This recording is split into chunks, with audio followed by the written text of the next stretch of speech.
Pops, keep that beat a beat. I feel a rhythmic brainstorm coming on. George Caddy was an amateur photographer who lived in Bondi. On weekends he went down to the beach and photographed friends and acquaintances and those he met on the beach. So we have images of people in their latest costumes, we see the lifesavers. Most interestingly, we see photographs of beach acrobats. Before the war, people used to entertain themselves by forming human pyramids, if you like, on the beach. I mean, these days you see capoeira and sort of beach volleyball. But in the period before the war, you saw a sport called Beachobatics, which were these gymnasts on the beach.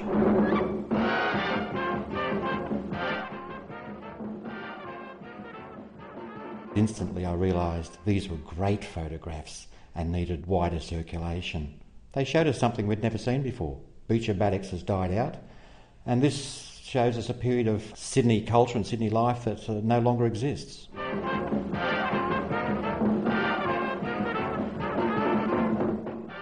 Most of the photographs we have of Bondi Beach, and I have to say, if you go down to Waverley Library, you'll find over 10,000 pictures of Bondi Beach, simply show the great life-saving sort of heroes, and you'll see people in the latest sort of bathing costumes. There are photographs taken by great photographers like Max de Payne. He's more interested in sort of the aesthetics of the scene rather than the personalities involved. The one thing about George Caddy's photographs is it's obvious that he's a very people-oriented person. And I think it's fair to say that George is everything Max wasn't. Interestingly, by the time he was 20 or so, he had a job as a paper pattern cutter, and he'd taken an interest in dancing. He became a champion jitterbug dancer, hence the title to the exhibition. And we see photographs of him from that period from magazines at the time being labelled a champion jitterbug dancer, and we see him with Mavis Lang, for instance, who was the Australian jitterbug champion at that time. He also was an amateur photographer. He seems to have been self-taught.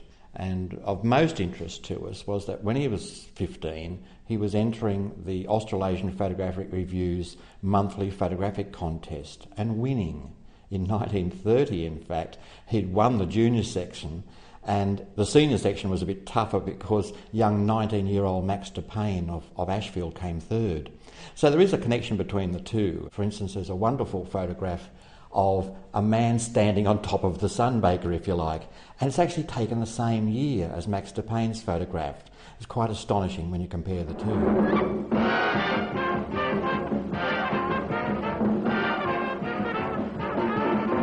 Now, the period that George Caddy photographed is 1936 to 41, and this shows the sort of Graham Gym Club at its height, when it was doing quite extraordinary ground pyramids with up to 10 people. They're really remarkable images. At that time, there was something like 30 fitness clubs in Sydney, and they were all part of that movement at the time before the war of the thought that personal fitness contributed to your nation's wealth and health. George Caddy was totally out of left field. I never expected to see such images. I think I've been seeing images of Sydney, I guess, for sort of 30 years, and to suddenly see something I've never seen before, it was quite a shock. Instantly I knew we had to have a show out of this material.